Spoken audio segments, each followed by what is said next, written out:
Hello. Welcome to the first video on the channel for SalingerVember. What is up, guys? This is Mega Man Chief Fan here. Welcome back to another video. And today we're going to be doing a review of my all-time favorite book in honor of SalingerVember, and the first video on SalingerVember on my channel, The Catcher in the Rye by J.D. Salinger. Now, I just read this book for the third time, and it blew me away once again.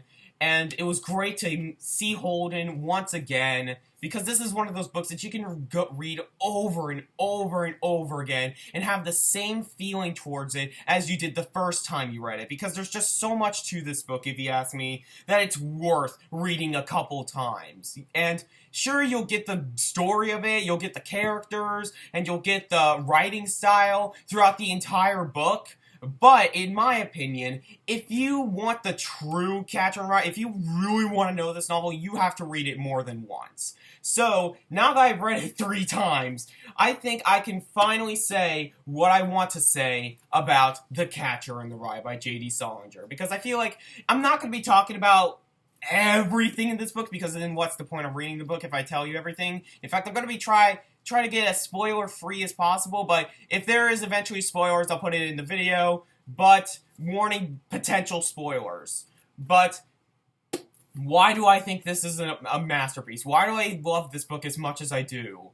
Well, let's get into it. Now, it's a good thing to talk about what this book is about before I talk about the book itself. So, what is The Catcher in the Rye about? Well, The Catcher in the Rye centers around everything in this book, centers around one 16-year-old boy by the name of Holden Caulfield, which we'll be talking about throughout the entire video, because he's probably the most important thing about this book. Holden Caulfield recently got kicked out of his his academy, Pensy Prep. And he decides to go to New York, where his family grew up, and just walk around trying to think about his life. And things happen. My signal phrase, I avoid spoilers as much as possible, things happen. Whoop-de-doo! Now that I got the idea of Catcher in the Rye in your heads, let's try to break it down a little bit. So, you know what? Spoiler alert. I'm not going to spoil everything in this book, but there are going to be certain scenes. I'm going to explain the ending to you guys. So, spoiler alert. So, anyway, why does The Catcher in the Rye, why is it so brilliant? Why do I personally think it's so brilliant? Like I've been saying before. Well, the main reason why I think this book works so well is because of the main character. Holden is, without a shred of doubt, my favorite character, period. I know that's kind of a cliched answer, and I know loads of people interpret his character in kind of a wrong way, and I technically don't like his character in terms of a personality. If I met a person like Holden on the streets, I would punch him if I had the guts to. But honestly, if you ask me, Holden isn't more likable as he is well written.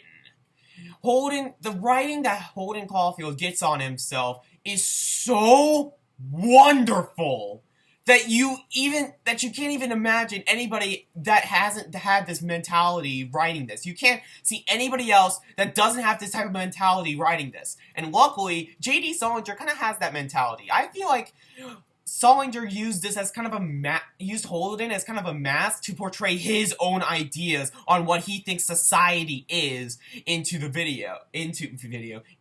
book. With the signal phrases like phony and to tell you the truth and something else. I'm just kind of stumbling on my own words. Sorry about that. But if you ask me, Holden Caulfield is more of a J.D. Salinger mask, and it's kind of like a Halloween costume that only J.D. Salinger can wear.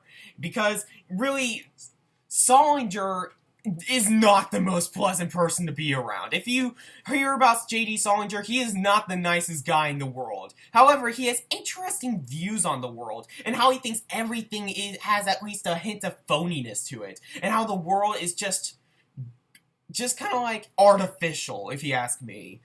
that is kind of true. He does have a point there. And that's why I think the book handles its situation so well. It tries to make a character that is supposed to be kind of like portraying the message of humanity to you, and it does it well. It shows that humanity is not perfect, and there's a lot of phoniness to it, but at the same time, it doesn't capture you by getting through you through the eyes of oh, let me rephrase that. Oh my goodness. Salinger doesn't have the ideas put through a likable character, and having that likable character be seeing the world in a vicious way.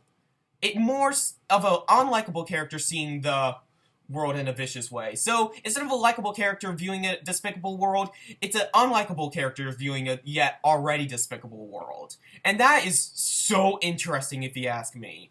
If you were to put your like high school bully into the world, you'd be sitting around with popcorn probably. So that's what I feel like Holden is. He is an unlikable character, but the most well-written character of all time, if you ask me.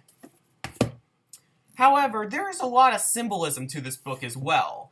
The lack of story to this book really kind of seems like a dysfunctional type of kind of seems like the dysfunctional type of world that we live in, because it's more episodic towards what Holden does in New York, or going to New York, because there's also the scene where he's on the bus with the old lady, and he lies about his name. Oh my goodness, Holden. And then there's scenes where he's like fighting people. There are scenes where he calls in a prostitute, and he does all this to make sure that you don't do it.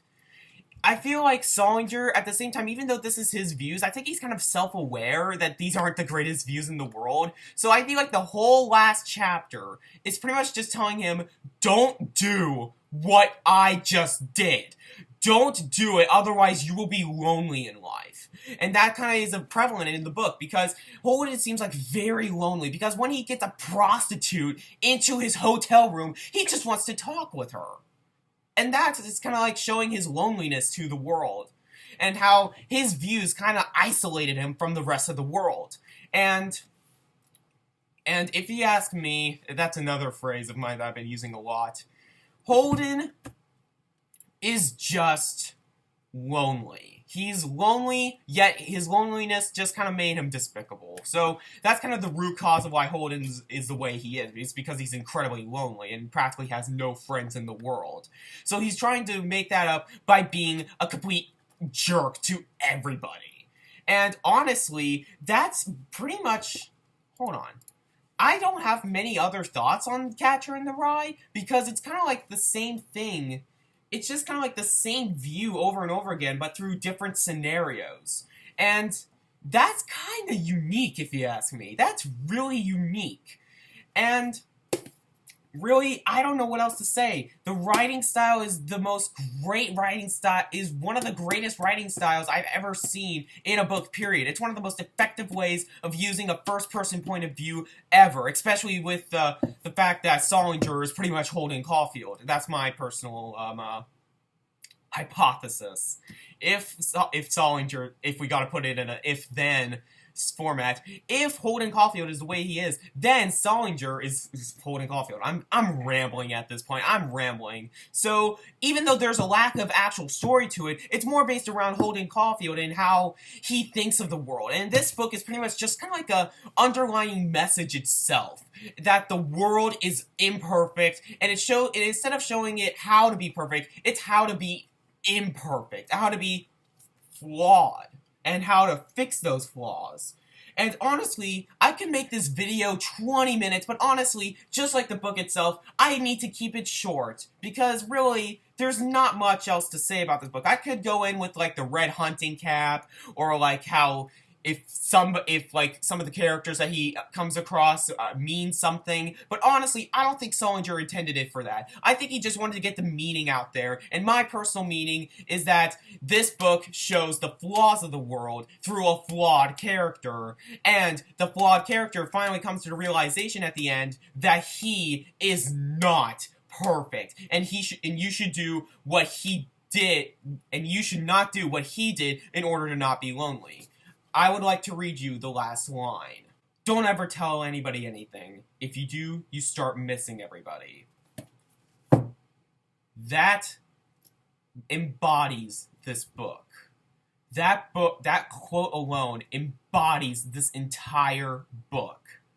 And that is kind of why I think The Catcher in the Rye is my favorite book of all time, just because of the message it gave me.